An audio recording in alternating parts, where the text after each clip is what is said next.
प्रथमं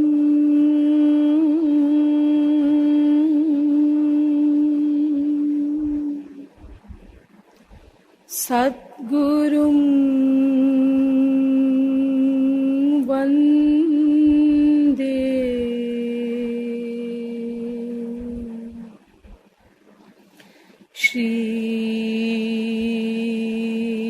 श्रीकृष्णं तदनन्तरं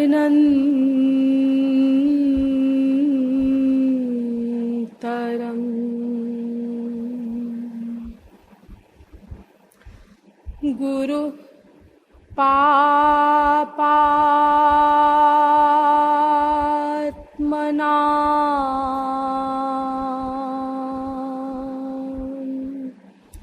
त्राता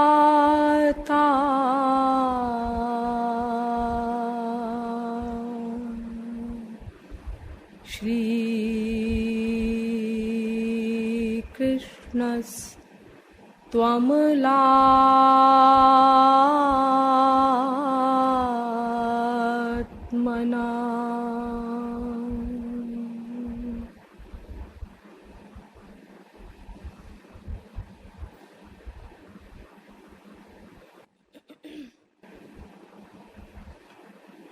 तत्व जिज्ञासु महानुभाव, दैनिक नियमानुसार पहले कुछ देर श्री भगवन नाम संकीर्तन कर लीजिए, पश्चात विषय प्रारंभ किया जाएगा। भजो गिरिधर गोविंद गोपाला,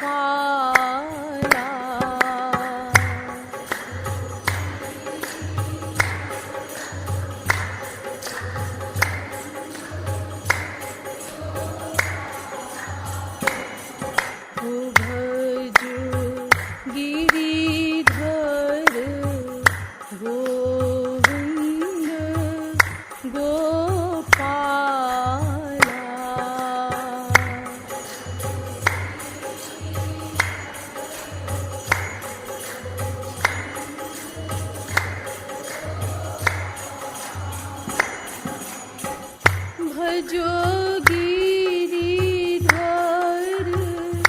गोविंद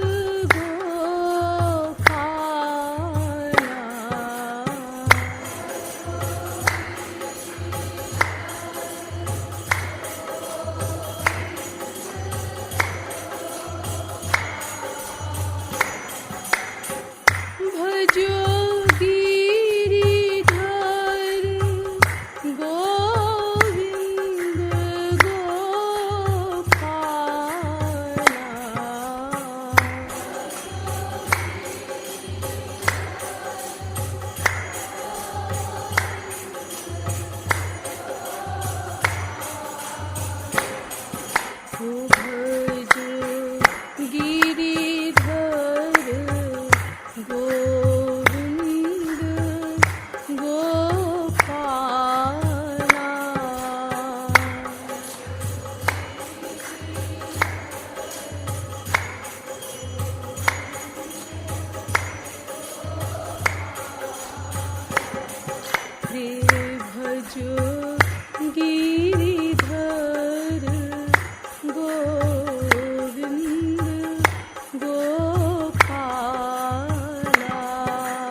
बोलिए वृंदावन बिहारी लाल की, बोलिए जगत गुरु श्री कृपालु जी महाराज की।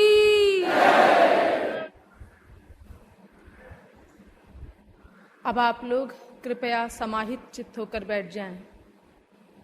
अब तक आप लोगों को यह बताया गया कि आनंद कंद सच्चिदानंद श्री कृष्ण चंद्र का सनातन अंश होने के कारण विश्व का प्रत्येक जीव अनादिकाल से निरंतर आनंद की ही खोज कर रहा है, किंतु अद्यावधि उस आनंद का लवलेश भी प्राप्त नहीं कर सका।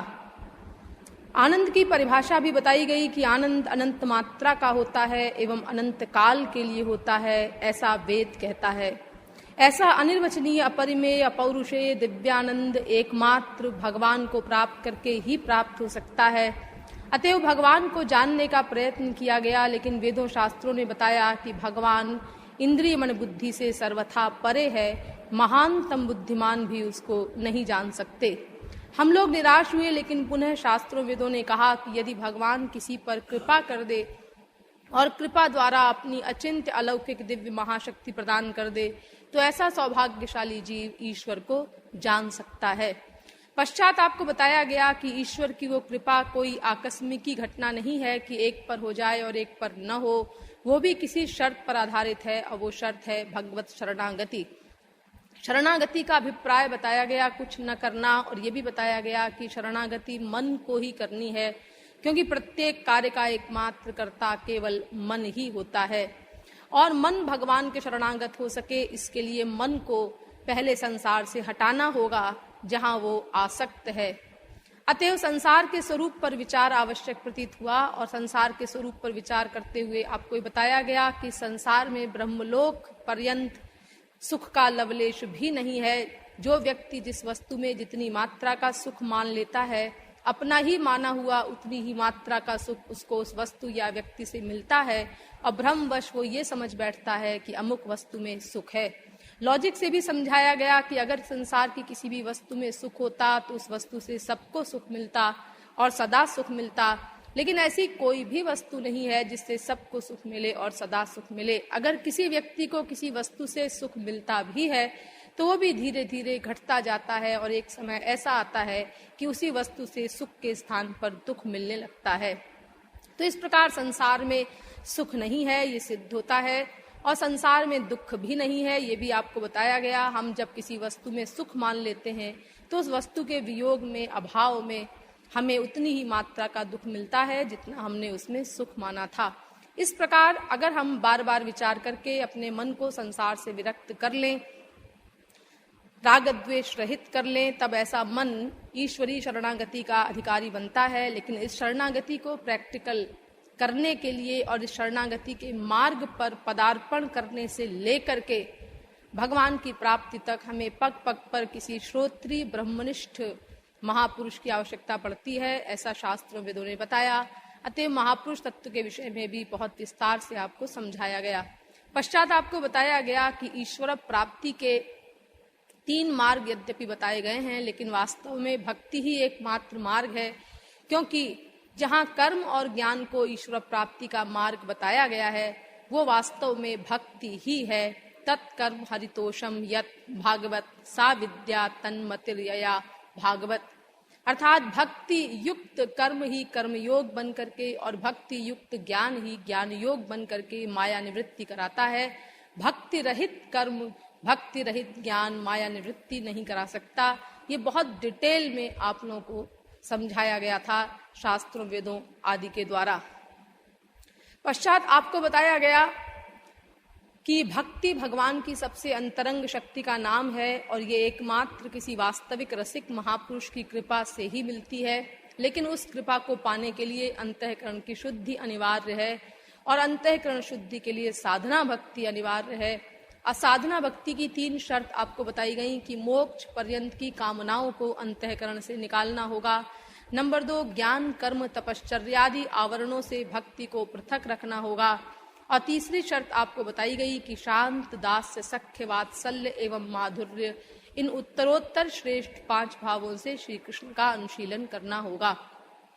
पश्चात आपको चौथी एक और बात बताई गई अनन्यता की, अर्थात भगवान, उनका नाम, उनका रूप, उनका गुण, उनकी लीला, उनके धाम और उनके जन, बस इनमें ही हमारे मन का अनुराग रहे तो हम अनन्य कहलाएंगे। इससे अगर हम नीचे उतरे तो माया का क्षेत्र है, माया का क्षेत्र अशुद्ध है, भगवान का क्षेत्र शुद्ध है। अतएव अगर हम अशुद्ध क्षेत्र में अपने मन को ले जाएंगे तो हमारा अशुद्ध मन और अधिक अशुद्ध हो जाएगा, जबकि भगवान को पाने के लिए हमको इस मन को शुद्ध करना है। निर्मल मन जन सो मोहि पावा। इसीलिए वेदों शास्त्रों में सर्वत्र अनन्यता के सिद्धांत की उद्घोषणा है, अनन्य बनना पड़ेगा। आज आपको एक अन्य बात बताई जाएगी, उसके पश्चात फिर साधना बताई जाएगी।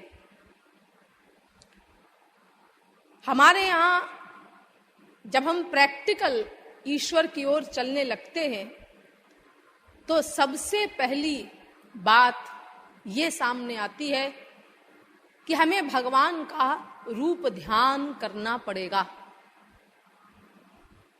हमारे देश में जितनी उपासनाएं चल रही हैं 99.9% वे सब मन को पृथक करके हैं, फिजिकल हैं, अर्थात इंद्रियों से उपासना हो रही है और मन अलग है संसार में। जप हो, तप हो, तीर्थाटन हो, पाठ पूजा हो, कीर्तन वगैरह हो, ये मन को पृथक करके किया जाता है, शरीर से कर रहे हैं। जबकि पहला पॉइंट है मन ईश्वरीय उपासना में। देखिए, भक्ति के 50 प्रकार होते हैं। एक भागवत ग्रंथ में ही देखिए कितनी प्रकार की भक्ति बताई गई है। 3 प्रकार की, 4 प्रकार की, 5 प्रकार की, 6 प्रकार की, 7 प्रकार की, 8 प्रकार की नहीं, 9 प्रकार की, 10 प्रकार की, 11 प्रकार की, 12 प्रकार की, 13 प्रकार की, 14 प्रकार की नहीं, 15 प्रकार की, 16 प्रकार की, 17 प्रकार की, 18 नहीं, 19 नहीं, 20 प्रकार की, 21 प्रकार की नहीं, 22 प्रकार की नहीं, 23 प्रकार की नहीं, 24 प्रकार की, 25 प्रकार की, 26 नहीं, 27 नहीं, 28 नहीं, 29 नहीं, 30 प्रकार की, 31 नहीं, 32 नहीं, 33 नहीं, 34 नहीं, 35 प्रकार की भक्ति बताई गई।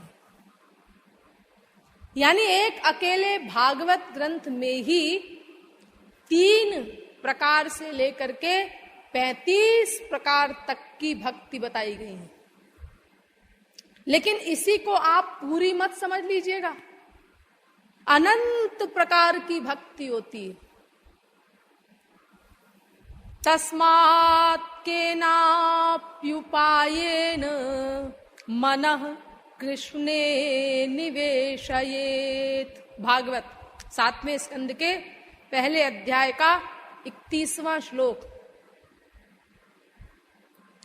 जैसे कैसे भी तुम्हारा मन लगे भगवान में, वैसे लगाओ। ये मत देखो कि ये प्रकार शास्त्र में कहीं लिखा है या नहीं लिखा। अनंत प्रकार की भक्ति हो सकती है, लेकिन प्रमुख नवधा भक्ति मानी जाती है, जो सबसे ज्यादा पॉपुलर है।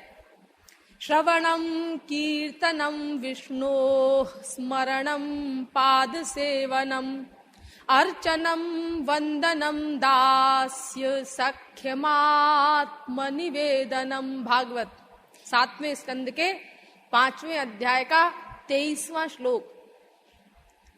श्रवण, कीर्तन, स्मरण, अर्चन, ये सब जो 9 भक्ति है, ये सबसे पॉपुलर है। लेकिन अनुभवी आचार्यों ने ऐसा कहा है कि देखो, ये नवधा भक्ति, इनमें से तुम कुछ भी करो, कोई एक भक्ति ले लो। गौरांग महाप्रभु कहते हैं 9 की जरूरत ही नहीं, एक कोई भक्ति ले लो चाहे इनमें से। लेकिन ये नवधा भक्ति करने के पहले एक बात समझ लो, वरना भक्ति तो बहुत हो रही है हमारे संसार में। कितने कीर्तन हो रहे हैं, मंदिरों में पूजा पाठ चल रहे हैं, अनेक प्रकार की भक्ति हो रही है। लेकिन गलती कहाँ हो रही है? ये जो नवधा भक्ति वेदव्यास ने बताई है भागवत में, इसी से लगा हुआ बिल्कुल अगला श्लोक है। इति पुंसार्पिता विष्णु भक्तिश्चेन्नवलक्षणा। 7वें स्कंद के 5वें अध्याय का 24वां श्लोक। यानी वो था 23वां श्लोक, ये है 24वां श्लोक।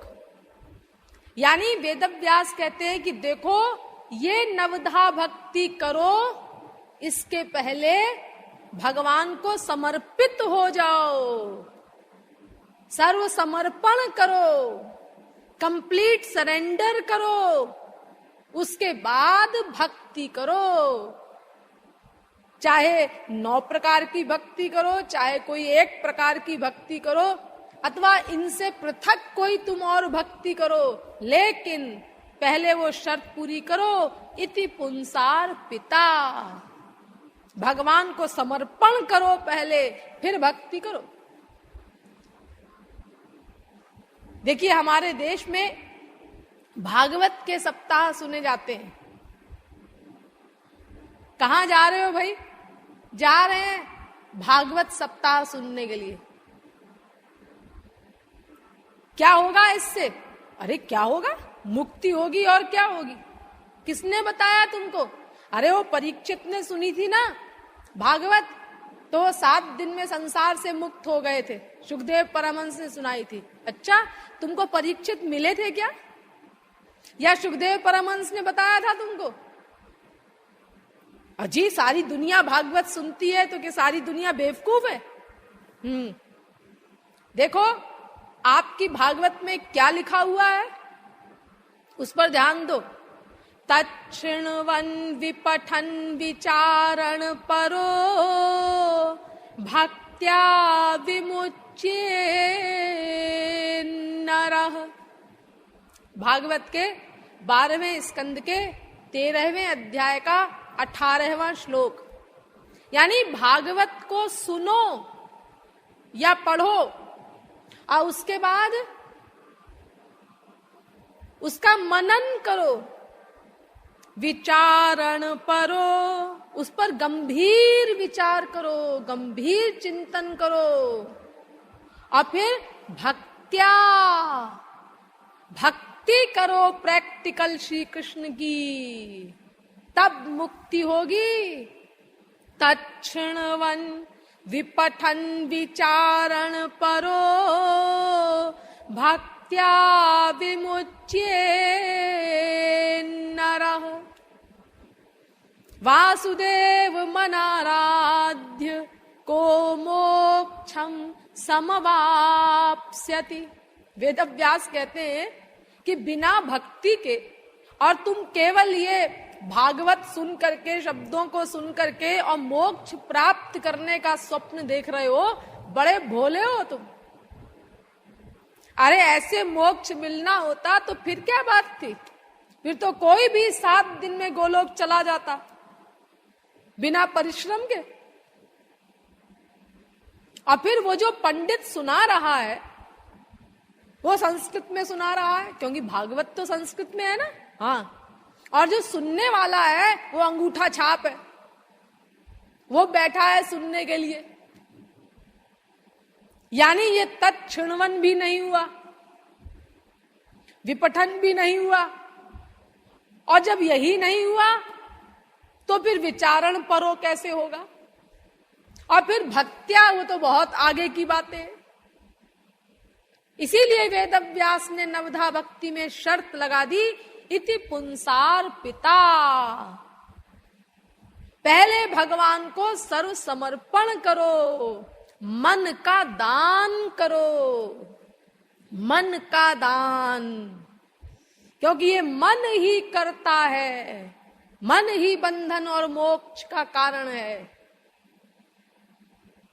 मन एव मनुष्याणाम कारणम बंध मोक्षयोः, ब्रह्म बिंदुपनिषद। यही पंक्ति नारद पुराण में भी है, और बिल्कुल यही कोटेशन, इसी प्रकार यही पंक्ति पंचदशी में भी है। चित्तमेव हि संसारस्तत् प्रयत्नेन शोधयेत्, मैत्रेयी उपनिषद। मन ही करता है। चेतः खल्वस्य बंधाय मुक्तये चात्मनो मतम्, गुणेषु सक्तं बंधाय रतं वा पुंसि मुक्तये। भागवत तीसरे स्कंद के 25वें अध्याय का 15वां श्लोक। अर्थात बंधन का कारण मन, मोक्ष का कारण मन, प्रत्येक कार्य का कर्ता केवल मन। मन सैव कृतम राम न शरीर कृतम कृतम। योग वासिष्ठ। मन का किया गया कर्म ही कर्म है, शरीर से कोई मतलब नहीं भगवान के यहाँ। बंधन और मोक्ष का कारण मन ही बखान। राधे राधे। याते कौनिउ भक्ति करू मन ते हरि ध्यान। राधे राधे। भक्ति शतक। देखो, बंधन और मोक्ष का कारण केवल मन ही है। इसीलिए तुम 9 भक्तियों में से कोई भी भक्ति करो या उसके अलावा कोई भक्ति करो, अनंत प्रकार की भक्ति हो सकती है, लेकिन मन से रूप ध्यान अवश्य करो। मन का समर्पण करो पहले भगवान को। सब साधन जनु देह सम, रूप ध्यान जनु प्राण। राधे राधे। खात गीध अरु श्वान जनु, कामादिक शव मान। राधे राधे। भक्ति शतक। ये भक्तिहीन जितने भी साधन हैं श्री कृष्ण प्राप्ति के, अगर वो भक्तिहीन है, भक्ति रहित है, तो वो उसी प्रकार है जैसे प्राणहीन शव। यानी ये प्राण है मन का स्मरण सब साधनों का। इसी को आपने निकाल दिया तो क्या बचेगा? तो कैसे आप ईश्वरीय साधना का सोपान चढ़ करके ईश्वर प्राप्ति करेंगे? अरे वो तो मन को करना है। देखो, एक मशीन हो, करोड़ों की मशीनें आती हैं आजकल, लेकिन चल नहीं रही मशीन, बंद हो गई। अरे भाई, क्या बात हो गई? ये मशीन बंद क्यों हो गई? ये तो बिल्कुल नई मशीन है। हाँ, नई तो है, फिर क्या बात हो गई? पता नहीं क्या बात हो गई। मैकेनिक को बुलाया गया, उसने देखा, अरे ये वायर निकल गया है, वायर जोड़ दिया उसने। हाँ, आप चलाओ मशीन, चल दी। देखो, एक वायर गड़बड़ हो जाने से, गलत जगह जुड़ जाने से वो 1 करोड़ की मशीन बेकार हो गई, नहीं चल रही है। फिर जो मेन वायर है जिसमें से इलेक्ट्रिसिटी पास हो रही है, अगर वो ही अलग हो गया उस मशीन से, तो फिर वो मशीन चलेगी कैसे? कोई प्रश्न ही नहीं पैदा होता फिर तो मशीन के चलने का। यानी ये ईश्वरीय साधना का जो प्राण है, ये मन है। मनेर स्मरण प्राण।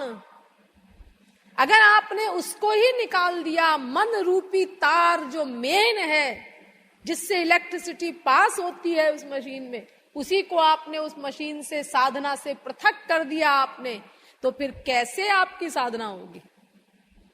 कैसे आप ईश्वर प्राप्ति का स्वप्न देखते हैं? सारे शास्त्र चिल्ला चिल्ला करके कहते हैं मन का समर्पण करो, मन का समर्पण करो, कर्ता केवल मन है। इसीलिए साधना में सबसे इंपॉर्टेंट और सबसे पहला स्टेप है भगवान का रूप ध्यान। रूप ध्यान करना होगा भगवान का। लेकिन जी, यही तो समस्या है। क्या समस्या है? भगवान को हमने कभी देखा नहीं, तो उनका रूप ध्यान कैसे करें? अरे एक बार अगर आप हमको दिखा दे, महात्मा जी, स्वामी जी, गुरु जी, एक बार भगवान का दर्शन हमको करा दीजिए, फिर देखिए हम क्या बढ़िया रूप ध्यान करते हैं। अरे भाई, आप तो सब कुछ कर सकते हैं। शास्त्रों में लिखा है, राम भगत का करी न सकाही। क्या नहीं कर सकते भगवान के भक्त? अरे जब भीष्म पितामह प्रतिज्ञा के विपरीत शस्त्र उठवा सकते हैं भगवान से, तो फिर कोई महापुरुष क्या नहीं करा सकता भगवान से? अगर कोई महापुरुष कहे, हे श्री कृष्ण यहाँ स्टेज पर आकर के खड़े हो जाओ, तो भगवान की हिम्मत नहीं कि महापुरुष का कहना न माने। वो उसके अंडर में है, उसके प्रेम की डोरी में बंधे हुए हैं। प्रणय रशनया धृतांग्रि पद्मः, भागवत 11वें स्कंद के 2 अध्याय का 55वां श्लोक। वो करना पड़ेगा उनको। तो इसीलिए कोई महात्मा हमको अगर दिखा दे भगवान को, तो हमारे लिए बड़ी सरलता हो जाए, फिर हम अपना आराम से रूप ध्यान करें। ऐसा हम लोग कई बार बोलते भी हैं महात्माओं से और अक्सर सोचा करते हैं, लेकिन ये बड़ी भोलेपन की बात है। जब भगवान को दिखाई दिया जाएगा आपको, अरे संसार में आप कभी ऐसा कहते हैं क्या कि पहले हमको फल मिल जाए, बाद में हम एतदर्थ प्रयत्न करेंगे, साधना करेंगे? पहले फल मिल जाए, बाद में पेड़ लगाएंगे, ऐसा किसी ने कहा आज तक? पहले हम कलेक्टर बन जाएं, बाद में हम आईएएस कंपटीशन में बैठेंगे, ऐसा कोई कहता है क्या?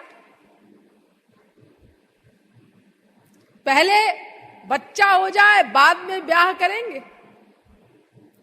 पहले डिग्री मिल जाए, बाद में पढ़ाई करेंगे।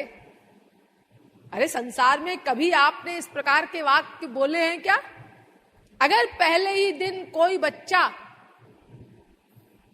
स्कूल जाने के समय अपने बाप से कहे, पिताजी ये जो आपकी फोटो है ना, जैसी डिग्री लिए हुए, हाँ पहले मेरी भी ऐसी फोटो खिंचा दो डिग्री लेकर के, बाद में मैं पढ़ाई शुरू करूंगा। किसी बच्चे ने कहा क्या आज तक? अगर कोई बच्चा कहे तो बाप क्या कहेगा? इम्पॉसिबल।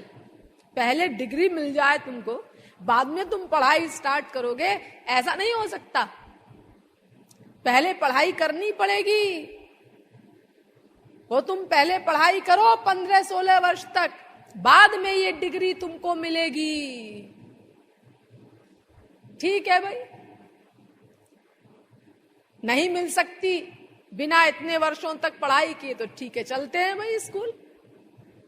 अब जब उसने इतने साल परिश्रम किया और उसके बाद उसको डिग्री मिली, तब डिग्री लेकर के उसने फोटो खिंचाई, सब बच्चे खिंचाते। अब उसको डिग्री का वास्तविक सुख मिला। यानी संसार में हम सर्वत्र पहले प्रयत्न करते हैं, बाद में सिद्धि प्राप्त होती है हमको।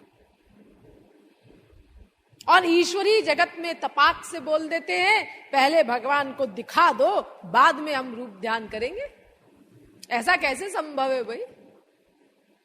देखो, जैसे वो बच्चा, उसने इतने वर्षों तक मेहनत की, तब जाकर के उसको डिग्री मिली, तब उस डिग्री का उसको सुख मिला। एक व्यक्ति ने वर्षों परिश्रम किया दिन रात, उसके बाद आईएएस कंपटीशन पास करके वो एक दिन कलेक्टर बना, तब उसको कलेक्टर की सीट पर बैठने का वास्तविक सुख मिला। अगर केवल दिखा दिया जाता उसको कलेक्टर की सीट, देखो जी ये सीट पर कलेक्टर बैठता है, ये उसकी कुर्सी है, तो क्या उसको वो सुख मिल जाता जो आज कलेक्टर बनने पर उसको मिल रहा है? नहीं, वो नहीं मिलता। देखने से सुख नहीं मिला करता किसी चीज को। जब हम उस वस्तु के पाने के अधिकारी बन जाते हैं परिश्रम करके, मेहनत करके, तब जब वो वस्तु हमको प्राप्त होती है तब हमें सुख मिलता है वास्तविक। एक शराबी, आज उसका ये हाल है कि चाहे शरीर चौपट हो जाए, चाहे मकान बिक जाए, चाहे बीवी बच्चे परेशान हो जाएं, चाहे जो हो, हमको शराब चाहिए, हम उसके बिना नहीं रह सकते। आज ऐसी हालत हो गई उसकी, इतना बड़ा पियक्कड़ है वो कि सारा संसार भाड़ में जाए, कुछ भी हो, हमें शराब चाहिए। लेकिन क्या कोई शराबी आज जो उसको इतना आनंद मिल रहा है शराब पीने में कि उसके बिना रह नहीं सकता हो, क्या पैदा होते ही कोई ऐसा पियक्कड़ था? क्या पैदा होते ही किसी बच्चे ने कहा था मुझे शराब चाहिए, मैं उसके बिना नहीं रह सकता? नहीं, ऐसा किसी ने नहीं कहा। ऐसा साकी से भी किसी ने नहीं कहा पहले दिन शराबी ने कि ये शराबी, ए साकी, जो मस्ती मुझे आज से 25 वर्ष बाद मिलेगी उसको पहले दे दे मुझे, तब मैं ये पैमाना मुंह से लगाऊंगा। क्या किसी ने ऐसा कहा? नहीं। अगर कोई ऐसा कहे तो साकी क्या कहेगा? नहीं, ये नहीं हो सकता, इम्पॉसिबल। पहले तुमको जबरदस्ती पीना पड़ेगा, बदबू आए तो भी पियो, हिचकी आए तो भी पियो, बीवी बच्चे परेशान हो जाएं तो भी पिए जाओ। तब एक दिन ये अवस्था आएगी कि शराब का नाम सुनने से ही मस्ती आने लगेगी। तो संसार में जैसे परिश्रम करके हम किसी अवस्था पर पहुंचते हैं और तब हमें उसका सुख मिलता है, ऐसे ही जब आप भगवान की प्राप्ति के अधिकारी बन जाएंगे तब भगवान का दर्शन होगा। अगर उसके पहले आपको कोई महापुरुष दिखा भी दे भगवान को, इम्पॉसिबल नहीं है महापुरुष के लिए।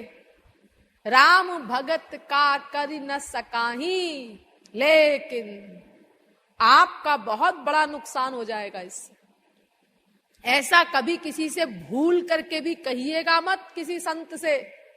अगर उसकी मौज आ गई और उसने दिखा दिया तो आप जो थोड़ा बहुत भगवान की ओर चल रहे हैं ना, वो भी चलना आपका बंद हो जाएगा, नुकसान हो जाएगा बड़ा भारी आपका। आप कहेंगे भाई भगवान का दर्शन करने से क्या नुकसान हो जाएगा? होगा। क्यों? इसीलिए कि भगवान का रूप दो प्रकार का होता है। एक रूप तो ऐसा होता है जो अधिकारी बनने पर ही दिखाई देता है, जो उनका ओरिजिनल रूप है, दिव्य चिन्मय स्वरूप, चिदानंदमय देह तुम्हारी, विगत विकार जान अधिकारी। जब कोई अधिकारी बन जाता है तब वो ओरिजिनल रूप दिखाई देता है भगवान का, जो दिव्य चिन्मय स्वरूप है। जन्म कर्म च मे दिव्यमेवं यो वेत्ति तत्त्वतः, त्यक्त्वा देहं पुनर्जन्म नैति मामेति सोऽर्जुन। गीता 4 अध्याय का 9वां श्लोक।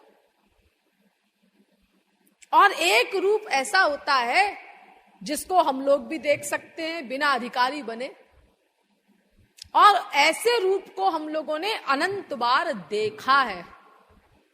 अनंत बार देखा है। हाँ, कब? अवतार काल में भगवान को हम लोगों ने देखा है अनंत बार साक्षात, क्योंकि अनंत अवतार भगवान के हो चुके। और हम लोग अनादिकाल से चल रहे हैं, हमारा कभी प्रारंभ नहीं। इसीलिए जब जब भगवान का अवतार हुआ हम लोग भी थे, हमने देखा उनको, लेकिन कोई लाभ नहीं हुआ। क्यों जी? हमने तो पढ़ा है कि जनक जी ने देखा था भगवान को, और ब्रह्मानंदी थे, जबकि वो हर समय उनका मन समाधि में रहता था, तो भी राम को देखते ही दीवाने हो गए। इतने दीवाने हो गए, इतना आकर्षण हुआ उनको कि ब्रह्मानंद ही भूल गया। बर बस ब्रह्म सुख ही मन त्यागा। तो फिर हम लोग तो विषयानंदी हैं, रसगुल्ला नंदी हैं, आखिर हम क्यों नहीं विभोर होंगे? जब इतना बड़ा ब्रह्मानंदी विभोर हो गया, तो परमहंस विभोर हो गया, जिनको सहज वैराग्य था। हाँ, ऐसा है, वो इसीलिए विभोर हो गए क्योंकि उन्होंने जिन राम को देखा वो दिव्य चिन्मय स्वरूप वाले राम थे। जनक जी के पास वो आंखें थी जिन आंखों से भगवान का ओरिजिनल रूप दिखाई देता है।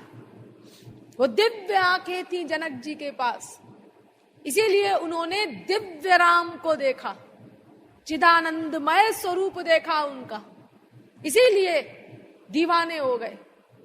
लेकिन हम लोगों के पास वो आंखें नहीं। हमारी इंद्रियां, हमारा मन, हमारी बुद्धि, ये सब प्राकृत है, मटीरियल है, इसीलिए हमको वो दिव्य चिन्मय राम नहीं दिखाई देंगे। हमें तो प्राकृत राम दिखाई देंगे।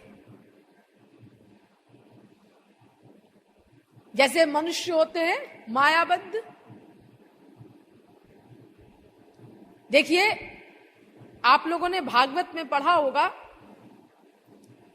कि श्री कृष्ण जब कंस के यहां गए धनुष यज्ञ में, भगवान राम भी गए थे जनक जी के यहां धनुष यज्ञ में, और श्री कृष्ण भी गए थे कंस के यहां धनुष यज्ञ में। तो वहां क्या हुआ? सब लोगों ने देखा उनको, जो वहां पे सब लोग थे। लेकिन कैसे देखा? मल्लानाम निर्नृणाम नरवरः स्त्रीणाम स्मरो मूर्तिमान गोपानाम स्वजनो सताम क्षितिभुजाम शास्ता स्वपित्रो शिशुः मृत्युर्भोजपतेर्विराड विदुषाम तत्त्वं परम योगिनाम वृष्णीनाम परदेवतेति विदितो रंगंगतः साग्रजः।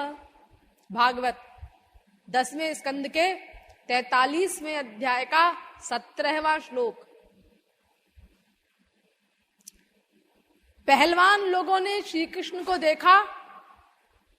सबसे पहले पहलवान लोगों को भिड़ा दिया कंस ने श्री कृष्ण से। कंस की प्लानिंग ये थी कि ये इतने बड़े बड़े पहलवान हैं, ये लोहे को भी पीस सकते हैं दबा करके, तो ये छोटा सा तो बालक है, तो ये पहलवान ही इसकी चटनी बना करके रख देंगे। इतना छोटा सा तो है, क्या शक्ति है इसमें? जैसे सीता जी ने राम के लिए सोचा था, जबकि जनक जी ने इतनी भारी प्रतिज्ञा कर ली है मेरे पिता ने कि जो इस धनुष को तोड़ेगा, शिव धनुष को, उसके साथ मैं सीता का ब्याह करूंगा। तो ये राम तो इतने कोमल हैं और ये धनुष इतना कठोर है, ये इतने कोमल राम इतने कठोर धनुष को भला कैसे तोड़ेंगे? सीता जी को शंका हो रही है। इस बात पे मुझे एक बात याद आ गई है श्री महाराज जी के बचपन की, बहुत छोटे से थे महाराज जी जब, तब की बात है। महू में एक दंगल हुआ लाठी चलाने का। तो पूरे प्रांत से लोग आए थे उसमें कंपटीशन में भाग लेने के लिए। तो हर जिले से 2-2 उम्मीदवार थे। हमारे महाराज जी ने भी उसमें भाग लिया था। ये बहुत पहले की, बचपन की बात बता रही हूं। तो हर एक जिले से 2-2 लोग आए थे, बहुत सारे लोग थे। और श्री महाराज जी उनमें सबसे छोटी उम्र के थे। सब उनको देख रहे थे कि ये छोटा सा बालक, ये भी आया है इनके साथ। खैर, लेकिन सबसे अधिक अंक लाठी चलाने में महाराज जी के आए। अब सब लोग आश्चर्य कर रहे थे कि इतने बड़ों बड़ों को और इतने ढेरों को चुन चुन के जो आए थे हर जिले से, उनको इस छोटे से बच्चे ने परास्त कैसे कर दिया। अब वो अभी बेचारे आश्चर्य ही कर रहे थे, कुछ समझ नहीं पा रहे थे। इतने में महाराज जी ने कहा, मैं अकेला 8 लोगों से लड़ूंगा और चुन लें आप लोग इनमें से। तो वो जो आए थे ढेरों लोग हर जिले के मिला करके, उनमें से भी जो टॉप मोस्ट थे 8, उनको चुना गया। लेकिन जब महाराज जी ने ऐसा कहा तो वहां जो लोग थे और सबको महाराज जी पे बड़ी दया आने लगी। ये बच्चा कैसी जिद कर रहा है, बताओ। ये पहलवान सरीखे हैं सब, एक से एक लाठी चलाने वाले, और ये बच्चा कहता है कि मैं सबसे अकेले लड़ूंगा 8 लोगों से। ये अन्याय है, ऐसा नहीं होना चाहिए। सबने विरोध किया, लेकिन महाराज जी के आग्रह के आगे किसी की बस नहीं चली और अकेले लड़े महाराज जी उन 8 लोगों से लाठी। और ये कहा कि अगर ये लोग 8 लोग मिल करके भी मुझे अगर लाठी मार दी किसी ने भी इनमें से, एक तरफ मैं अकेला, दूसरी तरफ ये 8 लोग, अगर इनमें से कोई भी व्यक्ति मुझे अगर लाठी मार देगा तो मैं हार जाऊंगा। लेकिन अगर मैं लाठी मार दूं इन 8 में से किसी को, तो फिर मैं जीता हुआ माना जाऊं। अब यही हुआ, श्री महाराज जी जीते और उसके बाद 8 घोड़ों की बग्घी में महाराज जी की सवारी निकाली गई। आलीशान जुलूस निकाला गया महू में। तो देखिए, जैसे उनको देख करके उस समय सब लोग कह रहे थे, हाय हाय, इस बच्चे की जिद देखो, कैसी जिद कर रहा है ये छोटा सा लड़का, और ये बड़े बड़े पहलवानों से भिड़ने चला है। तो ऐसे ही ठाकुर जी जब उन पहलवानों से भिड़ने चले, कंस ने सबसे पहले पहलवानों को लगा दिया कि भाई यही चटनी बना देंगे इसकी। तो ठाकुर जी ने क्या किया, पहलवान लोग पहले हाथ मिलाते हैं, प्रथा है। तो पहलवानों ने हाथ आगे किया, तो भगवान ने एक उंगली आगे कर दी, केवल एक उंगली आगे कर दी कि हमारी उंगली से मिलो पहले, पूरे हाथ की जरूरत नहीं है। तो पहलवानों ने, इन्होंने कहा कि हम तो लोहे को भी पीस के रख दें, इसको देखो 11 वर्ष का बच्चा और एक उंगली आगे कर रहा है। तो उन्होंने जोर लगाया उस उंगली पे, कुछ नहीं हुआ, और जोर लगाया और जोर लगाया, झूल गए पहलवान लोग उस उंगली के ऊपर, लेकिन ठाकुर जी की उंगली टस से मस नहीं हुई। तो पहलवानों ने जजमेंट दिया, ये तो वज्र है, वज्र। उनको वज्र के समान दिखाई दिए ठाकुर जी। और जो वहां पर राजा लोग थे, उनको अपने शासक के रूप में दिखाई दिए। ये तो हमारा शासक है, हम पर हावी हो रहा है। और जो वहां पर सखा लोग थे ठाकुर जी के, वो ये कह रहे हैं, अरे देखो ये अपने यार को, यानी अपना लंगोटिया यार है ये तो हमारा, और देखो इन बड़े बड़े पहलवानों से भिड़ने चला है, ये जरूर हमारी नाक कटाएगा, ये भला इन पहलवानों को पछाड़ेगा। सखा लोग ऐसे सोच रहे हैं। और जो वहां माँ बाप लोग थे, उन्होंने कहा अरे ये तो हमारा वही छोटा सा शिशु है, जितना बड़ा यहां से गया था मथुरा से गोकुल, बस उतना ही है, छोटा सा। उनको उस छोटे से शिशु के रूप में दिखाई दे रहे हैं भगवान। और जो वहां स्त्रियां थी, नवयुवतियां, उनको ठाकुर जी कामदेव से भी करोड़ों गुना सुंदर दिखाई दे रहे हैं। वो आपस में बात कर रही हैं, अरे सखी कितने सुंदर हैं ये, हमने सुना है कोई कामदेव हैं, लेकिन इनके आगे क्या होंगे कामदेव। उनको ऐसे दिखाई दे रहे हैं। जो वहां पर भगवान के भक्त थे, उनको इष्टदेव के रूप में दिखाई दे रहे हैं। और कंस को अपने काल के रूप में दिखाई दे रहे हैं, वही ठाकुर जी। और जो दुष्ट प्रकृति के राजा लोग थे, वो आपस में बात कर रहे हैं, अरे अरे देख देख इसके 4 सिर हैं, 4। दूसरा कहता है हट, 4 नहीं है, 8 हैं, ठीक से गिन। तीसरा कहता है तुम दोनों गधे हो, दोनों में से किसी को गिनती नहीं आती, ठीक से गिनो, 12 सिर हैं, 12। देखो 1 2 3 4 5 6 7 8 9 10 11 12। देखो ये वैलक्षण्य भगवान के शरीर का। अरे संसार में आप अगर किसी को देखते हैं तो 3 ही प्रकार का वो दिखेगा आपको। या तो वो आपको अच्छा दिखाई देगा, और या तो बुरा दिखाई देगा, और या तो नॉर्मल दिखाई देगा। लेकिन ऐसा नहीं हो सकता कि आप किसी के 2 सिर देखें, 4 सिर देखें, 5 सिर देखें। ऐसा तो नहीं होगा कि किसी को उसी पर्सनैलिटी के 4 सिर दिखाई दे रहे हैं, किसी को 10, किसी को 12। ऐसा कैसे होगा?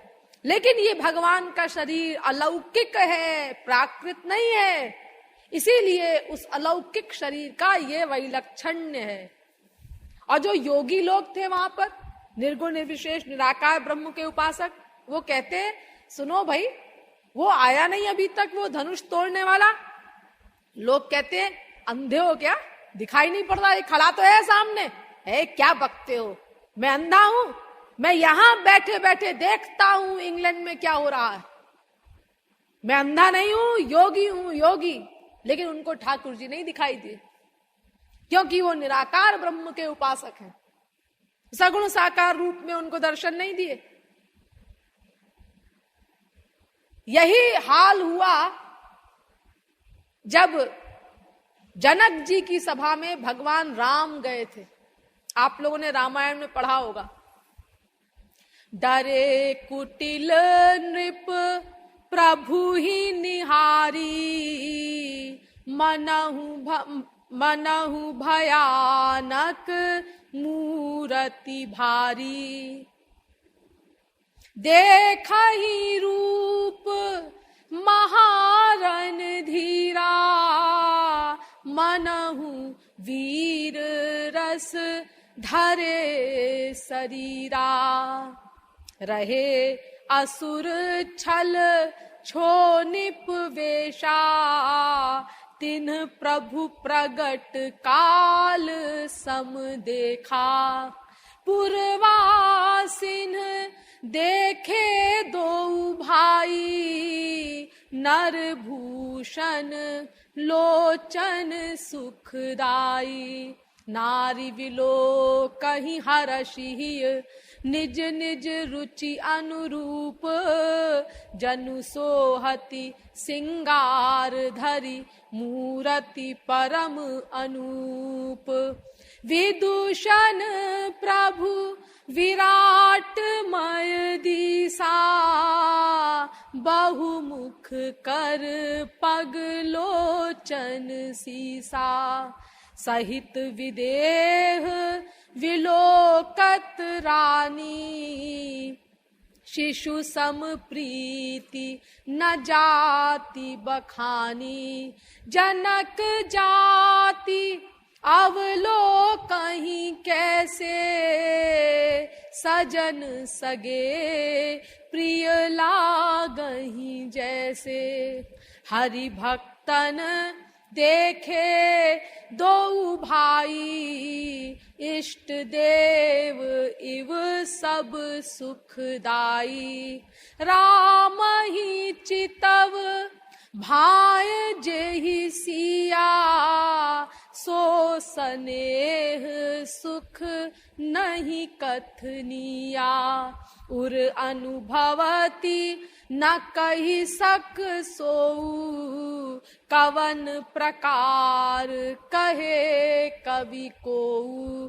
जोगिन परम तत्वमय भाषा, शांत शुद्ध सम सहज प्रकाशा।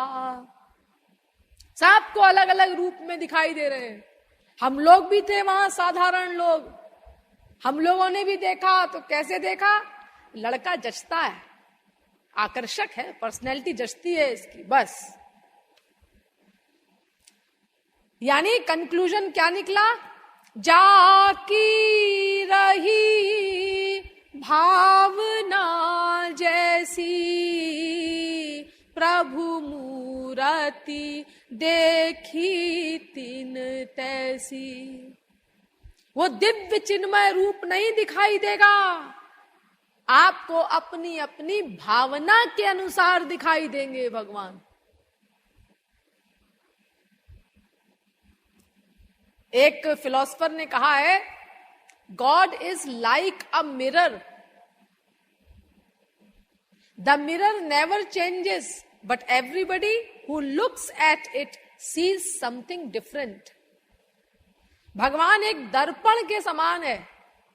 दर्पण सबके लिए एक सा है, लेकिन हर व्यक्ति जो उस दर्पण में जाता है देखने के लिए, उसको एक अलग छवि दिखाई देती है, यानी अपना ही प्रतिबिंब दिखाई देता है।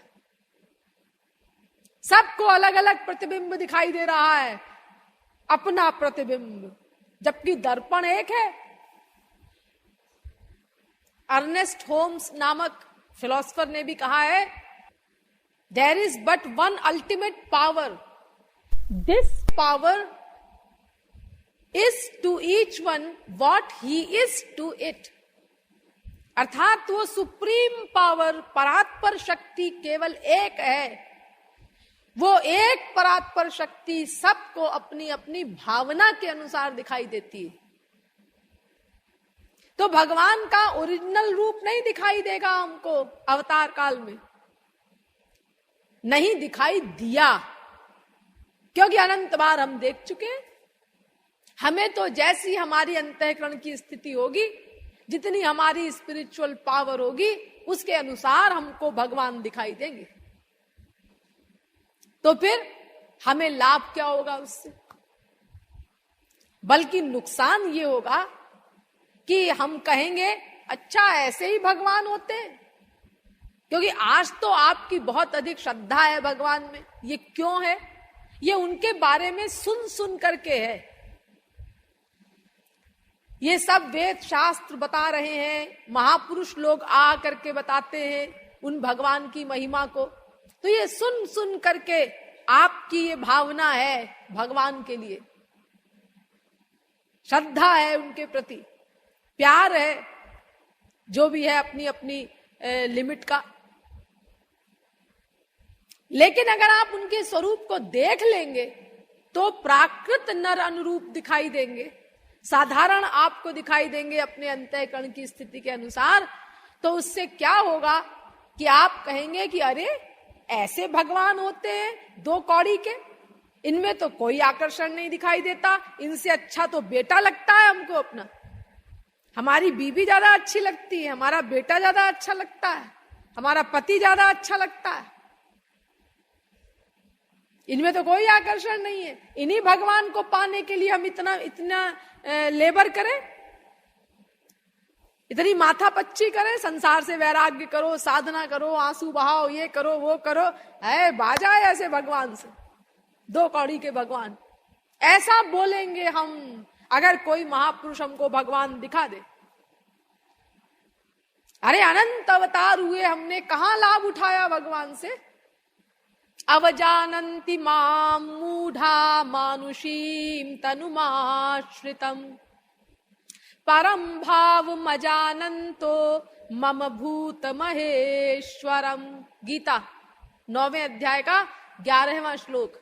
भगवान कहते हैं कि मैं जब जब अवतार लेकर के आता हूं, ये मूर्ख मनुष्य मुझसे कोई लाभ नहीं उठा पाते, मुझे अपने समान साधारण मनुष्य ही मानते रह जाते, क्योंकि त्रिभिर्गुणमयैर भावैरेभिः सर्वमिदं जगत् मोहितं नाभिजानाति मामेभ्यः परमव्ययम्। गीता 7वें अध्याय का 13वां श्लोक। क्योंकि इनके इंद्रिय मन बुद्धि त्रिगुण के अंदर में है और मैं त्रिगुण से परे हूं, दिव्य चिन्मय हूं, इसीलिए मेरी दिव्यता को तो ये ग्रहण कर नहीं पाते, देख नहीं पाते। ये त्रिगुण की इंद्रिय मन बुद्धि से मुझे त्रिगुण युक्त ही देखते हैं। परिणाम स्वरूप मेरे ओरिजिनल रूप को न देख पाने के कारण मुझसे कोई लाभ नहीं उठा पाते। ये भगवान बता रहे हैं गीता में बार बार। तो क्या लाभ होगा अगर हमें कोई महापुरुष दिखा देगा तो?